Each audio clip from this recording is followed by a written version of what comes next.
Hi friends, thank you for connecting with me today. I hope that you're doing good. I hope you're having a good day and having a good week. We're in the series in the book of James, and we talked in the previous, maybe the first week, about how James is such a practical book. This is Pastor James writing to his people who have been scattered all over the place because of persecution. And he's giving some really practical advice on what it means, what it looks like to be a follower of Jesus, right? Especially, in difficult times. I saw a Statistics Canada census report this week that says that 53% of Canadians identify as Christian, 53%. And, I thought a little bit when I read that, and I wondered, what was in a person's mind, when they checked that box on the census? Like, why did they check off, to identify as Christian, 53% of them? And, I thought maybe, some people, because we live in a, what's considered to be a Christian nation as opposed to like an Islamic nation or Buddhist or whatever, because we live in, what's supposedly a Christian nation, maybe they check the box because of that. Maybe, people check the box because of family connections, maybe, Christian heritage kind of thing. And maybe, because of that, they check the box. Or maybe, people who attend church, at least kind of once in a while or something, consider themselves Christian, because of that. Or maybe because people who have, tried to live a good life, tried to live, according to the teachings of Jesus, of, love thy neighbor, that kind of thing, maybe because of that, they check the box. There are so many different reasons why, a person might check that census box identifying as Christian.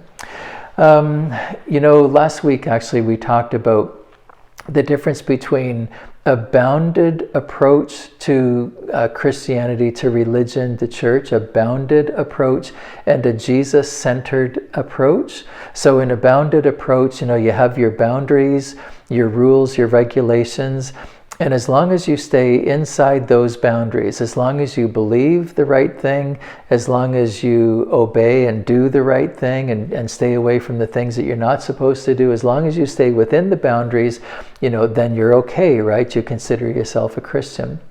We take a different view than that, a different approach, I should say. We take a Jesus-centered approach, right? Where we together as a community, we orient ourselves towards Jesus. We turn our lives towards Jesus. And we look at this beautiful, amazing, wonderful person called Jesus. And through relationship, we actually enter into a process of falling in love with Jesus and wanting to become more like him, right? And we enter into a lifelong journey of growing closer to Jesus. And so we might all come from different perspectives, different directions in life. We might be at different stages in our closeness to Jesus, but we're all heading in the same direction towards Jesus, on this journey, right? But at some point in the journey, say for somebody who is just exploring this kind of Jesus thing, learning about who Jesus is and everything. At some point in that journey, a person is going to be like, this Jesus guy is actually pretty amazing, and either consciously or subconsciously, I think I'm ready to acknowledge that Jesus is Lord, that he is God. He's a really big deal. And I think I'm actually ready to submit to his leadership in my life, right? In fact, I heard somebody say a few months ago, defining what a Christian is, and I'm going to put it on the screen here for you. The definition of a Christian: a person who, 1, acknowledges that Jesus is Lord, and 2, submits to his authority. Acknowledge that Jesus is Lord and submit to his authority. And that's a real journey. And I think quite often we cross over that line without even really realizing it. But before we know it, we're like, yeah, I'm good with that kind of thing. But that's all part of a journey. Okay, so today I want to talk about what that journey looks like, and how it applies to us. Okay, but let's begin by reading from James chapter 4. As the scriptures say, God opposes the proud, but gives grace to the humble.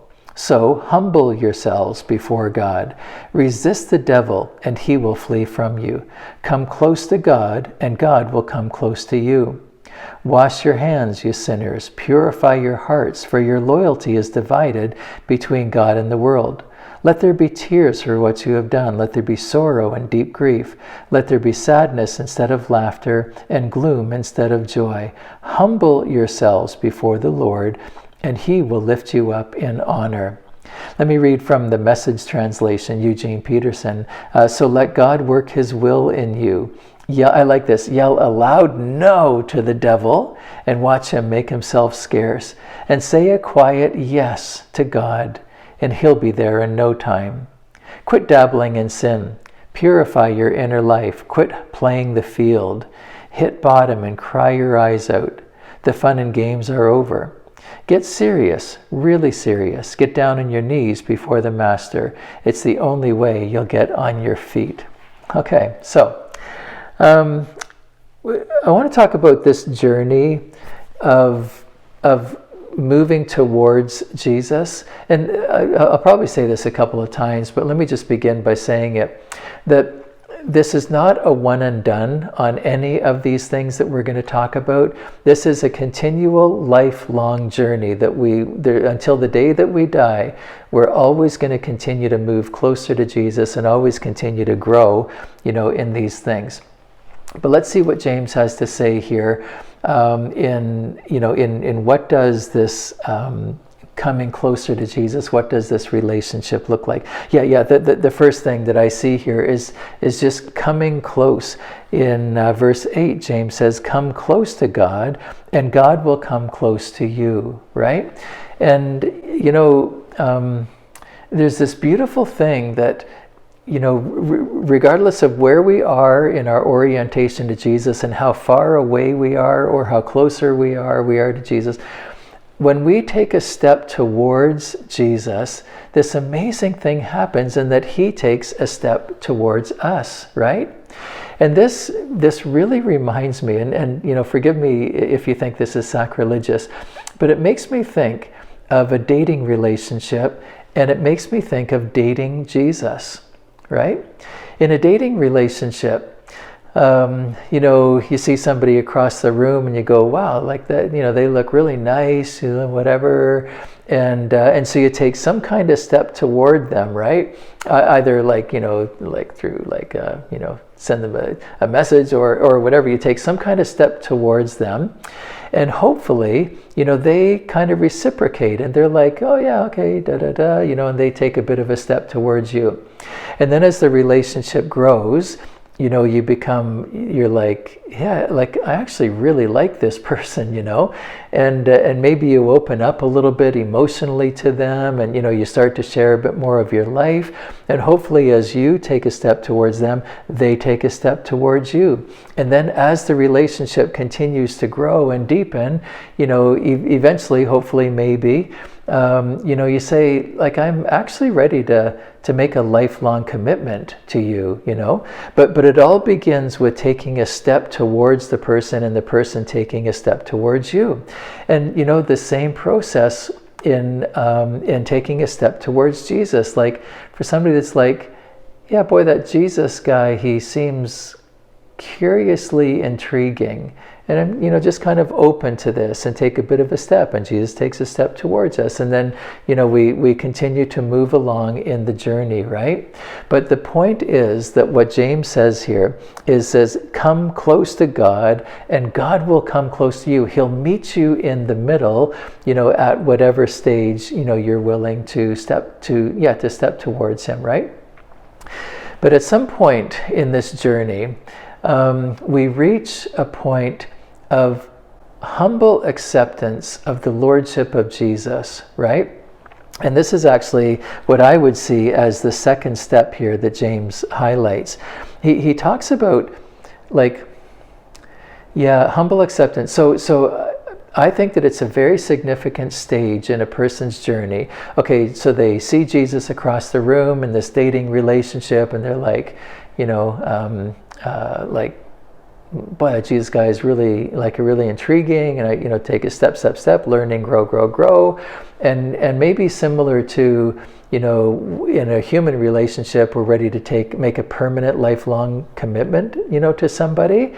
Maybe in a similar way, a really significant stage in our spiritual journey is when we're able to humbly accept the lordship of Jesus. And going back to the definition I mentioned earlier, when we're ready to acknowledge, one, that Jesus is Lord, and two, submit to his authority. And we see this language in James. Last week in James 1:21, humbly accept the word God has planted in your hearts. And then today in James 4, verse 6, God opposes the proud but gives grace to the humble, so humble yourselves, before God. Or the New International Version in verse 7 says to submit yourselves then to God, right? And this is a very significant step when we're ready to humbly accept that Jesus is Lord. But friends, I think that this word humble or humility is a very, very significant word in our Christian journey towards Jesus. And humility is super, super important, right? And the reason why it's so important is because Jesus himself modeled humility. Do you remember that a little while ago, maybe before Christmas, maybe in November, we talked about in the first century religious education system, there were the rabbis and the students, the Talmudim, and the students didn't just want to know what the rabbi knew, information. They wanted to become like the rabbi, right? And Jesus positioned himself when he came to earth as a rabbi. And so the disciples very much wanted to not just know what Jesus knew, but to become like Jesus, to become Christ-like, right? And this quality of humility is so central to the character and the person of Jesus. In fact, Paul puts it in great words in Philippians chapter 2. He says, you must have the same, you must have the same attitude that Christ Jesus had. Though he was God, he did not think of equality with God as something to cling to. Instead, he gave up his divine privileges, and he took the humble, keyword humble, position of a slave and was born as a human being. When he appeared in human form, he humbled, again, there's that word, he humbled himself in obedience to God and died a criminal's death, on a cross. So, in our journey towards Jesus, when we're ready to humbly accept that Jesus is Lord and humbly submit to his leadership in our lives, then I think that's a very, very significant mile marker, in our walk towards Jesus. And then James goes on to talk about some things that, some other things that are involved in being a follower of Jesus. He uses in verse 7 this word resist the devil. Verse 7, New Living Translation, resist the devil and he will flee from you. Or in the Message translation, Eugene Peterson says, yell a loud no to the devil and watch him make himself scarce. And so this idea, that our human nature is always they're ready to pull us away from what Jesus wants and from what we want. Our human nature and the devil in verse 7 language is always wanting to pull us away, right? And Eugene Peterson says, yell aloud no, like, not today, Satan, kind of thing. Yell aloud no to the devil and watch him, flee from you. Watch him make yourself scarce. Friends, choosing to live a Christ-centered life, choosing to live a Christ-like life, is not an easy life, right? It is not for the faint of heart. By choosing to live the life, it's a wonderful, beautiful, so fulfilling and magnificent life, but it's not easy, right? And that is captured in verse 7 here, where we continually resist the enemy. We resist our human nature. We resist the pull of the world.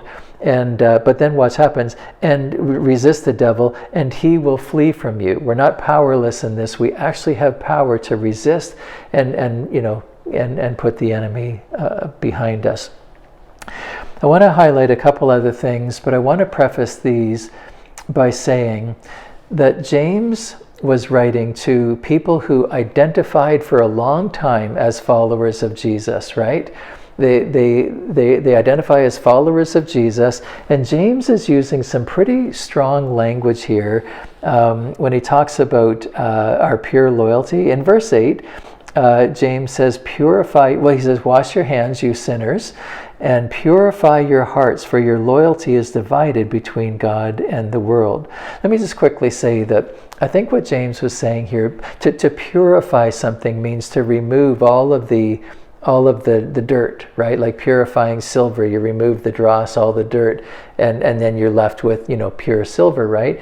Purify your hearts, have a singular focus, a singular loyalty, because he says, purify your hearts, for your loyalty is divided between God and the world, right? And James again is teaching us to set our hearts on Christ. And it's not an easy life. It's not an easy path that we've chosen, but it's so rewarding and it's so beautiful, but it's not easy, right? And then the last thing that James says that I want to highlight is really harsh. But again, James is speaking to people who identify as Christians, and they really should know better. In verse 9, he talks about repentance. He says, let there be tears for what you have done. Let there be sorrow and deep grief. Let there be sadness instead of laughter, and gloom instead of joy, right? James is addressing some kind of a specific problem here, that some kind of something has gotten in and infected, the Christians, and they're not feeling bad about it. They're quite okay with it seems. Laughter and joy. Let there be sadness instead of laughter, and gloom instead of joy, right? James is addressing them very firmly because they should know better, because they've been followers of Jesus for a long time, and they're kind of, whatever's going on, they're dabbling in some kind of something, and he's being quite strong with them. But friends, the thing that I take from this is that there is an element, the more, I'm not talking about people who are just discovering, the relationship with Jesus and just maybe crossing over that line of faith to put their trust and accept Jesus as Lord, that kind of thing. I'm talking about people who are down the road a little bit and should know better, that when we grow and learn more about the Jesus life, there is some element of